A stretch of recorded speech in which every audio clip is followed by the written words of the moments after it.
Nah, jadi dari kemarin ya, teman-teman sekalian ya, bahwa eh, klien kita Pak Rohidin ini diperiksa di Polres, ya kan. Yang kita tidak tahu apa pemeriksaan itu. Sampai sekarang belum ada jawabannya. Kemarin minta ketemu dengan mereka, itu belum bisa ketemu. Katanya ketemunya di Jakarta, sampai sekarang di Jakarta pun belum bisa ketemu. Artinya prosesnya seperti apa, pasal yang dituduhkan seperti apa. Nah tentunya keluarganya harus tahu. Itu satu. Kemudian yang kedua, bahwa sekarang ini kan masih dalam soal pilkada. Pak Rohidin ini adalah paslon nomor 2. Berdasarkan kesepakatan bersama antara Kapolri, Kejagung, KPK, itu tidak bisa memberikan proses hukum terhadap paslon. Nah buktinya sekarang ini pada saat injury time, masa tenang, paslon diperiksa, kemudian nggak balik lagi. Kalau pemeriksaan nggak ada masalah. Cuma soalnya setelah diperiksa, ya kembalikan dong. Bukan soalnya dibawa ke Jakarta. Nah inilah kami melihat KPK terlalu tendensius di persoalan di Bengkulu ini. Karena sampai saat ini, ya kan, prosesnya berjalan, pilkada tanggal 27 kita akan mencoblos, paslonnya ada di sini. Di mana letak keadilannya itu? Kesepakatan sudah ada. Ada apa dengan KPK ini? Makanya kita melihat sekarang ini lebih besar kepentingan politiknya daripada persoalan hukumnya. Itu kira-kira ininya.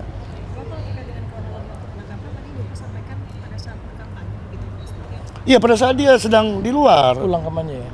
Pada saat dia sedang melakukan keadaan kampanye di daerah. Ya kan diambil seperti itu. Kemudian kita proses pilkada sedang berjalan. Kok sekarang nggak pulang? Nah itu persoalannya sekarang ini. Nah mengapa harus terburu-buru seperti ini? Apa nggak sebelumnya? Atau memang diperiksa aja dulu. Kemudian baru periksa selanjutnya. Kan masih ada jeda. Kenapa harus buru-buru dan cepat kemudian menghalangi hak politik dia untuk berkampanye dan mencoblos loh itu tanggal 27 ini. Komunikasi Anda sendiri dengan KPK sejauh ini? Sampai sekarang itu buntu. Kemarin mereka minta ketemu di Jakarta. Kami datanglah pesawat pertama. Sampai di sini masih juga dihalangi. Kemarin itu jam berapa Pak spesifiknya Pak? Sekitar jam berapa tuh? Sekitar jam 9 atau jam 10 malam. Diperiksa di Bengkulu. Kami hormati lah itu. Kami pikir Pak Rohidin paslon kita ini pulang ke rumah. Ternyata dibawa ke sini. Nah inilah yang kita belum tahu jawabannya ada apa. Apakah benar proses hukum atau lebih kental proses politiknya? Pertanyaan ini yang harus kita jawab sekarang ini. Izin Pak, kalau kemarin kan ada dugaan memang ini ada terkaitan dengan dana pilkada Pak. Nah itu bagaimana Pak dari Komisi? Nah kita tidak tahu dana pilkada seperti apa.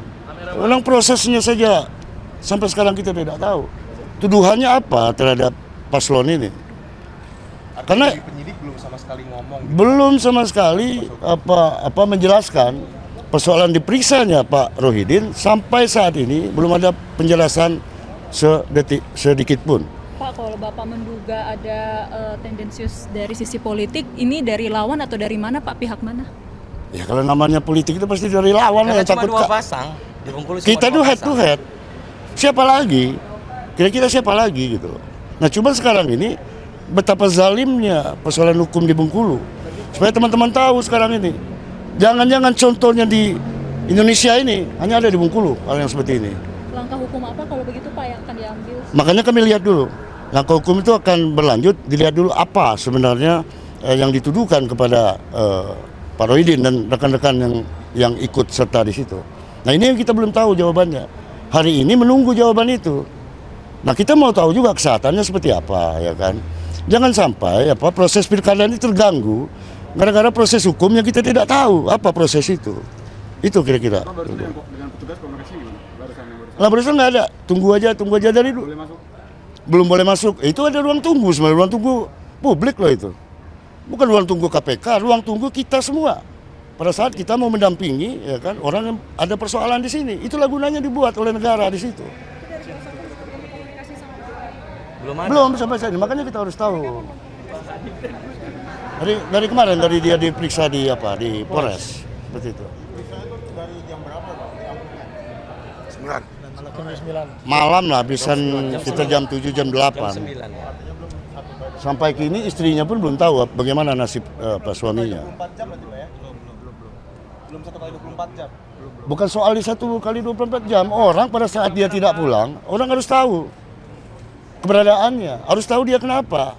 Nggak ada urusan dengan 1 kali 24 jam itu. Yang penting sekarang ini bagaimana keadaannya, dia dituduh seperti apa, harus ada penjelasan itu secara publik. Hukum ini harus transparan, tidak bisa tertutup, seperti itu. Tapi Pak, mengenai track record dari Pak Rohidin sendiri kan pernah waktu itu dipanggil sama Bawaslu terkait adanya dugaan money politik. Lah bukan hanya Rohidin, pihak Helmi Hasan juga dipanggil Bawaslu. Bahkan mereka yang nggak hadir. Rohidin sangat kooperatif dan kemudian memenuhi panggilan Kalau itu. subsidi kalau lawan. Dan itu dihentikan memang kedua belah pihak. Dan itu persoalan masif. Persoalan minyak kita yang beredar di situ yang diduga itu dilakukan oleh salah satu pasangan calon. Sudah kita laporkan. Kok malah yang ini yang malah di tracking. Nah ini yang menjadi pertanyaan kita. Ya. Izin menambahkan kawan-kawan media, ya, izin Pak Ketua. Ya, silakan. Jadi di Provinsi Bengkulu hari ini ada proses demokrasi. Teman-teman media harus lihat itu. Ada proses pemilihan kepala daerah yang lebih kurang 3 hari lagi kita mencoblos paslon.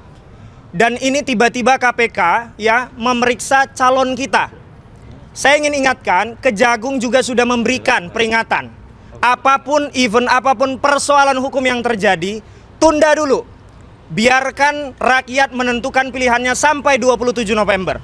Setelah 27 November, kita tarung secara fairness, apapun permasalahan secara hukum.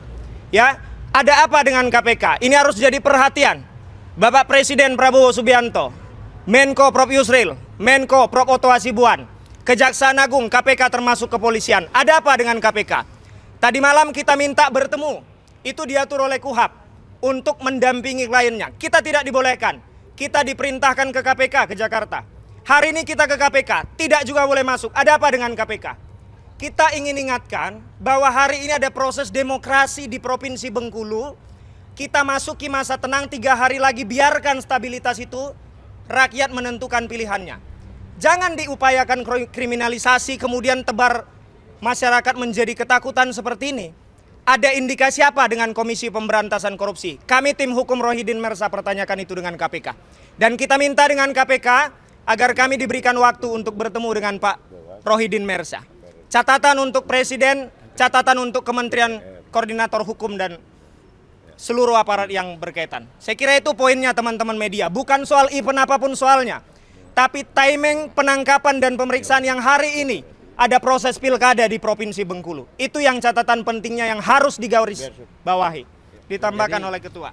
Jadi catatan-catatan kami terhadap peristiwa ini kami pastikan akan kami bawa ke Dewas KPK. Kemudian juga kami akan bawa ini juga ke Komisi 3 DPR RI. Bahkan